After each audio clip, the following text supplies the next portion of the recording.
Still, it was a shoe. It's not just a shoe. It's about the company. Dude. Don't disrespect the Jordan.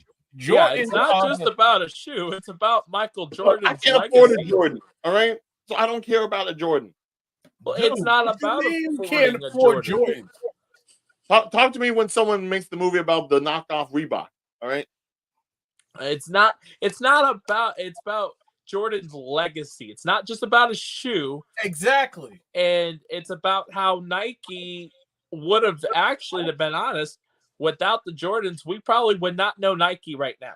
Right. And it was a extremely good movie that's probably on where you can watch it free right now because it's been out more than a year. Oh yeah, no, it's on Prime. I could watch it on Prime if I want to. Well, you should watch it. Give it a shot. Yeah, I think you'll like it. Okay, I'll do you this, Rob. I'll do you this. I will go watch Air if you can watch 2-hour-long specials of George Carlin. Okay. All of that should be available on Amazon Prime. And since I was gonna say, as long as it's available where I can watch it, yes, I will go watch a 2-hour special. And then I will report with you next week. Ladies and gentlemen, I'm in the center of two guys, and I'm the middle guy right now. I'm just entertained throughout the whole entire time. Oh, okay, middle guy. Okay, so what we're going to do then is we're going to finish off with something that I think is going to be a little bit more entertaining. Okay. For the audience. Oh God, no. Oh God, no. And this comes from the Hollywood Reporter. The Razzies have been nominated.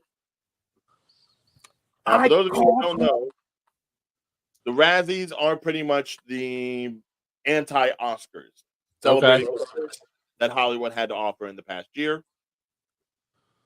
And this year, I think there are some qualifiers that are going to make Davion very happy or very sad, depending. No, it's going to make me happy, but I've never heard of the Razzies. The Razzies is like that's one right. of those nominees, like one of those awards where if you did a horrible job in a film, or whether it was the film itself or you're an actor and you did a horrible job portraying whoever the character was, you go to the Razzies Awards. Basically, the Razzies is short for the Golden Raspberry Awards. So it's like a parody of, like, it's basically for the bad people? It's pretty much honoring the worst. Mm-hmm. As opposed to the Oscars that honors the best. Yes. Okay. So let's just go ahead and finish up this episode by going through this year's nominations. Where Cocaine Bear's on there, right? No. Leads the nominations in most categories. All right, go, Ryan, go. I think Cocaine Bear should be on there. Shut up. Okay, so apparently the film has earned 7 nominations for this year's Razzies. Expendables 4 is one of 5 movies competing for Worst Picture of the Year. The nominees for that category go The Exorcist Believer, as they quote, a 50 years later remake / ripoff that was horrifying in unintended ways. Which I would agree, it wasn't that great. It was all right. Expendables 4. Quote, another... Right, pause. I'm paused. Okay. I didn't give a full review, audience, of Expendables 4. I was being nice and I was worrying that film down. Oh, so now the truth comes out. I did say it wasn't, dude. And you know how much I'm an Expendables fan. I love slash. All right, so what I'm about to say, Stallone, Lionsgate, do not hurt me, please. Expendables 4 was a tragedy for all. They shouldn't even made Expendables 4. That's how bad the film was. So why didn't you say that in the review? Because I was trying to be nice. So you're lying to the audience. No, It is now no, I told. did no. Excuse me. What No, I no, said. no. Here's the thing. Day, I remember your review, Mhm. and if anything, I would say that your review was very carefully worded. Thank Yeah. you.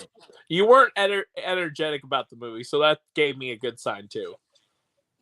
So, can I go full berserk on this film?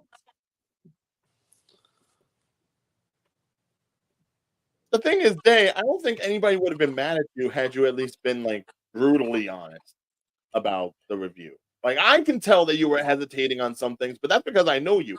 If someone who doesn't know you saw that review, Yeah, they may be a little misconstrued by what you're saying now. I know. I know. Oh my god. I'll admit, we here at Stream Punk Entertainment and Stream Punk Cinema, we may not always give you reviews that are polite, but I'd say the majority of the reviews are reviews of movies that we actually did like. Right. Yeah. Now, And- unless it's something like, say, in my case of Transformers: Rise of the Beast, and how Which much was I a great movie. I like the film. Which was a beautiful movie, and Ron Perlman did a great job. Stop. It was good. I would say it lifted my faith in the Transformer franchise. then you had no faith to begin with.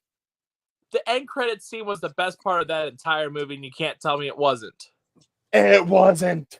Oh, It was the fact that they're doing GI Joes with Transformers, which is part of the comic books. GI Joe for the Transformers movie, for like the 7th Transformers movie.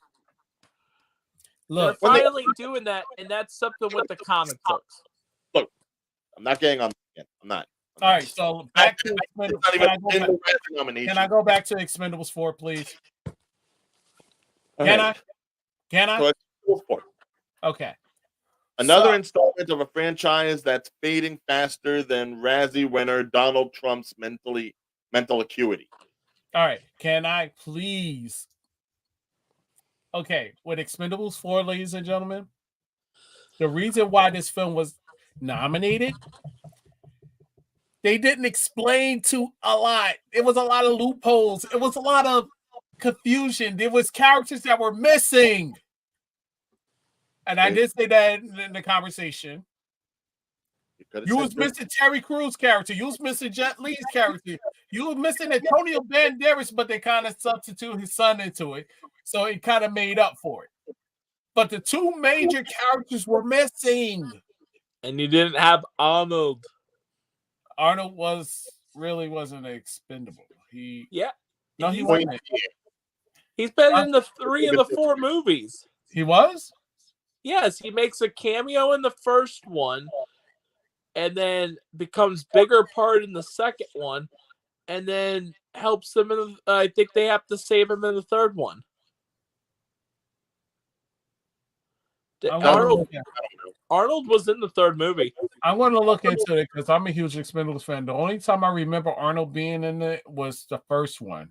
And he was in the second one because they make the jokes about this car is bigger than my shoe. And he says, I'll terminate you if you don't give me back my gun. But anyways.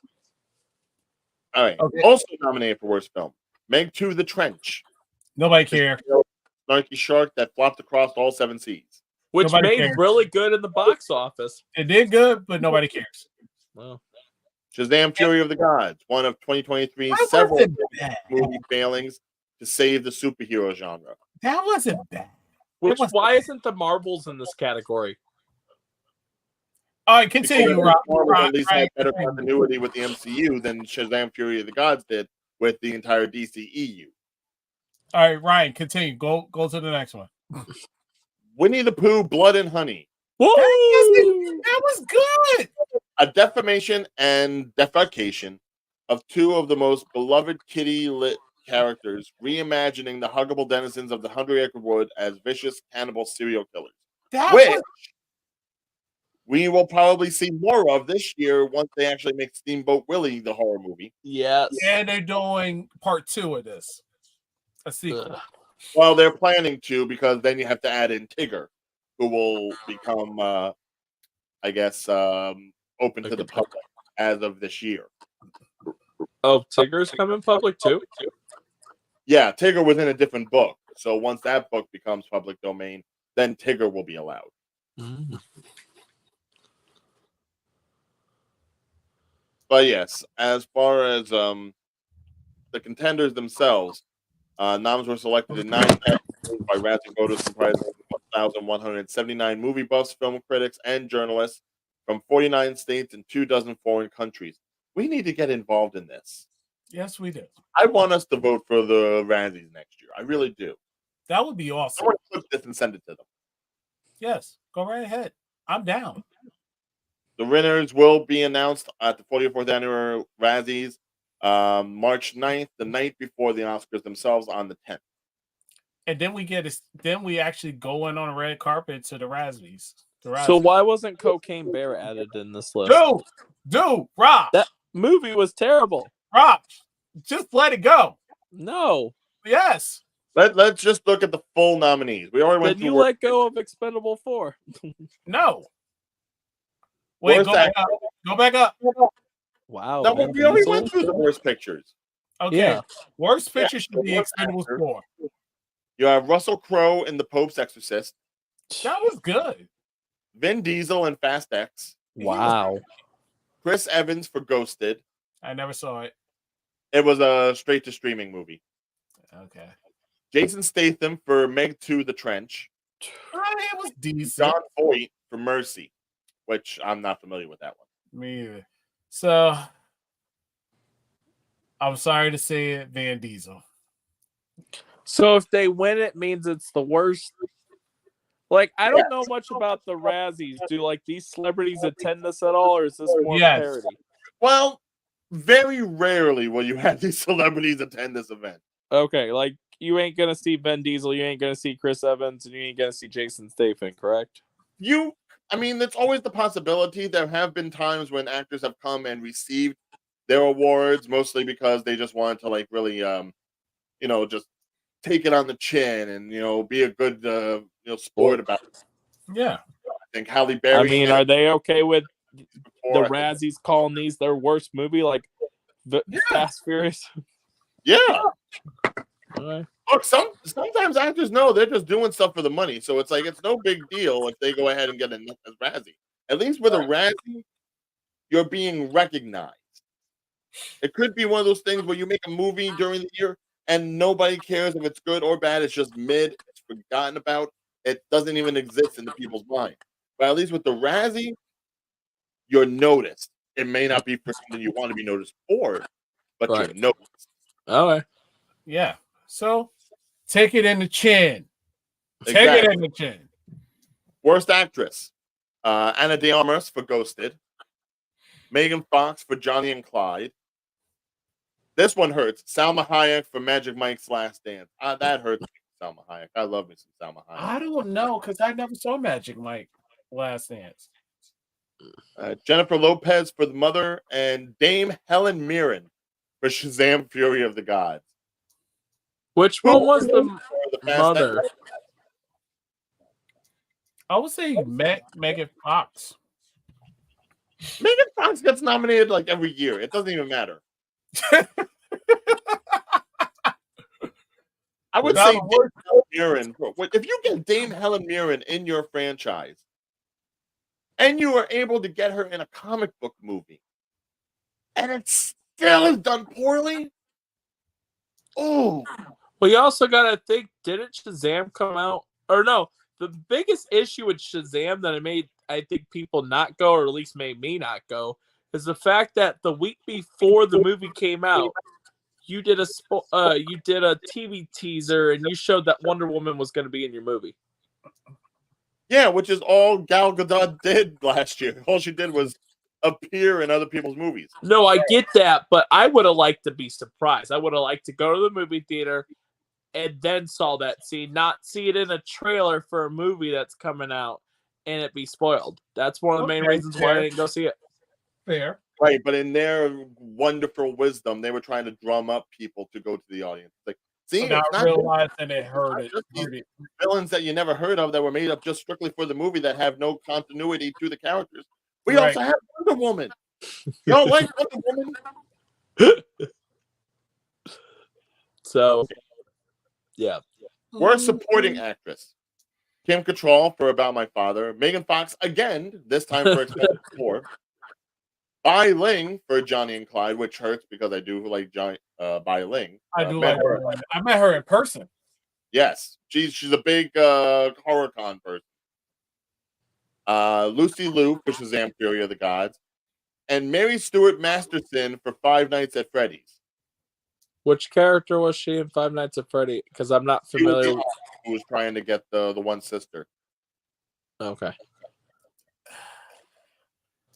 Between Megan Fox and Mary Stuart Masters. So are they called when they give? There was no reason for any of her stuff. Yeah. But I have to say, well, I would say Expendables kind of helped Megan Fox for some strange reason.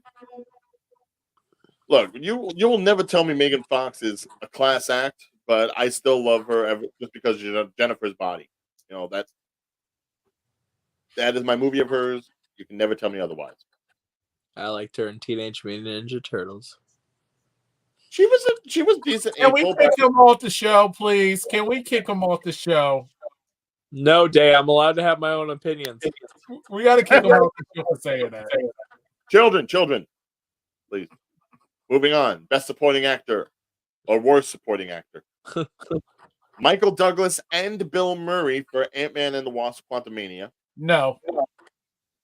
Mel Gibson for Confidential Informant. Never heard of it. No. Sylvester Stallone and Expendables. Sylvester Stallone for Expendables 4. And I have to say Sylvester Stallone. I have to, because of that ending made the film horrible. Which ending for which movie? For Expendables 4.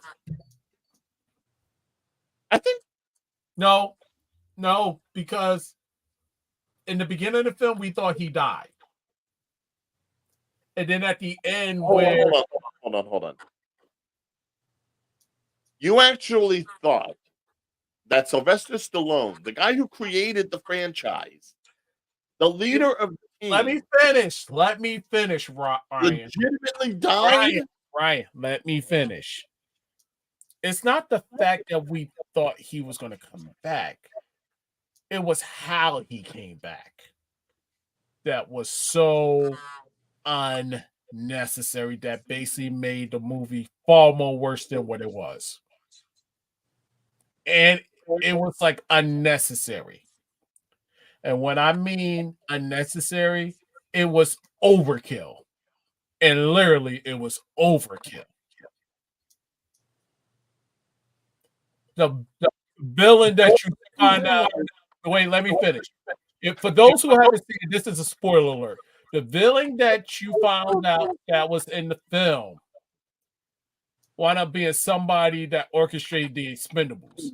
But it was like somebody you could basically take on hands-on. Guess how he kills him? Think guess how he kills him? I have no idea. What? It was him and Jason Statham, the villain, and Jason Statham about to go at it one on one. And then all you see is this helicopter coming in with a chainsaw machine gun attached to it. Didn't even give a guy the fighting chance. Didn't even give the villain a fighting chance. Next thing you know, he turned into Swiss cheese, a human Swiss cheese. If you have to go out of this way to explain the scene for us, that pretty much goes to show how bad it was. Yes. Well, Rob doesn't know anything you said because I just plugged my ears. But it's okay. What's your How many people who went to see the movie wish they had done that, Rob? I'm one of the people that have not seen it yet. Is it on any streaming platforms yet? Yes. All right, moving on. Worst screen couple. Any two merciless mercenaries from Expendables 4? Any two money-grubbing investors who donated to the $400 million remake rights for The Exorcist. Mhm. Anna de Armas and Chris Evans, who apparently had no screen chemistry for Ghosted. Salma Hayek and Channing Tatum for Magic Mike's Last Dance. And Pooh and Piglet as bloodthirsty slasher/killers in Winnie the Pooh, Blood and Honey. I have to think this goes to Winnie the Pooh and Piglet. Woo! No, no, no, Yes. no. I hope Pooh and Piglet. I would say any two mercenaries. Merciless Mercenaries. Yeah. Sounds like a category that would be on Jeopardy, along with Potent Potable. Either that or Salma Hayek and Channing Tatum. I take Pooh You and leave Piglet. Salma out of this, all right? Salma Hayek and Channing Tatum should not be a couple. I take Pooh and Piglet for 500. Look, I will tell you right now, there were plenty of women, I'm sure, that wish they were in Salma Hayek's shoes. And I'm sure there were plenty of men that wish they were in Channing Tatum's shoes. All right? It could not be Salma Hayek and Channing Tatum. Older woman, younger man, taken with a grain of salt, you know? No. But I'm giving y'all. See, this is hard. I'm not going to say Pooh and Piglet because they don't count. Pooh and Piglet for 500. No, they're not a couple. All right. Next Word, one. prequel, remake, ripoff, or sequel? I hope Indiana Jones gets it. So pretty much a lot of the other Indiana Jones. Indiana Jones and the dial of still beating a dead horse. Wow. Wow. Shots fired. I hate to say that there is some truth to that, even though I did enjoy Indiana Jones and the Dial of Destiny. I fell asleep. I do think it was maybe a bridge too far. Had that been done instead of the Shia LaBeouf, Crystal Skull, maybe it would have been a little bit better. But I still have to believe that Expendables 4 gets this. Yeah. If anything's beating a dead horse, at least Indiana Jones has done some things different in all of its movies. Expendable, all 4 movies have been the same damn thing. No. Yes. No. Yes. No. Yes. This one was the worst out of all of them. Because at this point, it's derivative of all this other stuff. It was novel when you did the first movie simply because you were getting a lot of like older action stars and it's supposed to be like one last hurrah for them because they were of a certain age. And then what was nice, still the same idea of people of a certain age kicking butt. And then a third one comes out. They tried to make replacements happen with Ronda Rousey and all of them. That didn't work. So the fourth one now it's still even older people. Like at some point, when are these guys just gonna like roll out in a bunch of wheelchairs instead of like motorcycles? Okay, Mr. Fast and Furious. Wait. No. See, the way they messed up was by introducing new people. While they could have continued to trend up having old school actors that basically was a thing in the film. Like you could have brought in Eddie Murphy, you could have brought in Danny Glover, you could have brought in who else? It's a lot of old school actors. You could have brought in Michael Jai White. You could have brought in a lot of old school actors. It's a list of old school action heroes that you could have brought in, but you decided to bring in newcomers. That's why I was glad about part 3 because I love John Claude Van Damme. Yeah, but let's face it, Expendables 4 it just really wasn't necessary. I could say that the other movies were maybe necessary, but that one was not in any way, shape, or form. Exactly. It wasn't. And we're helping you out, Ramsey. I mean, I don't think Rob really had any indication of watching these movies to begin with, but yeah, I do know. I do have plans of watching Expendables 4. Now, I will say, because of Dave's review, I did not go see Expendables 4. Because, if I'm not mistaken, you did say this is one of those movies you can watch at home. I did, yeah. Yeah, and that was enough. Someone says this is a movie you can watch at home. That means don't waste your money at the theater. And that's exactly why I did not go to the movies to see it. And that's why I haven't not seen the movie yet, because of Mr. Day. So you listen to me. Oh, God. A little bit. No, I have a you little listen to respect because you respected Transformers, therefore I respect your opinion. Ryan, on the other hand, I don't respect his opinion because we have a lot of differences on different movies. Like, he did not like Five Nights at Freddy. I loved Five Nights at Freddy. He did not like Transformers. I did not like Transformers. Pause. You did not like Five Nights at Freddy? Have you not heard Ryan's reaction on the movie? No, I did not know he didn't like Five Nights at Freddy. He ranted on it in one of the episodes. Really, Ryan? Really? Yes, really. Why didn't you like it? I'm not getting into that rant again. All right, we're all over time as it is. No. We got all day. No. Anyways, go back to your list. Are we done with the list? No. It's pretty much all the same thing. It's Okay. just writer and director, Yeah. so it's the same movie over again. But I see Expendables 4 really sweeping up here. But anyway, with that done, and if you want to hear my thoughts on Five Nights at Freddy's, go back a few episodes to last year. You can hear my ranting and raving fresh from that moment then. Not going to do that now. And ladies and gentlemen, and this is coming from a guy that claims he knows movies, and Five Nights at Freddy did a heck of a job to a point where they're about to make a sequel. But anyway. Well, they're making 3 because Matthew Lillard signed a 3-year contract or 3-movie contract. So anyway, Rob, no, shut up. Rob, shut up. My name's Rob. This is Tales from the Film Set. That's Dave. That's Ryan. And thank you guys for being here. And again, I will say, if you want to see me ranting about Five Nights at Freddy's, you know where to go and find it. Only from Tales from the Film Set.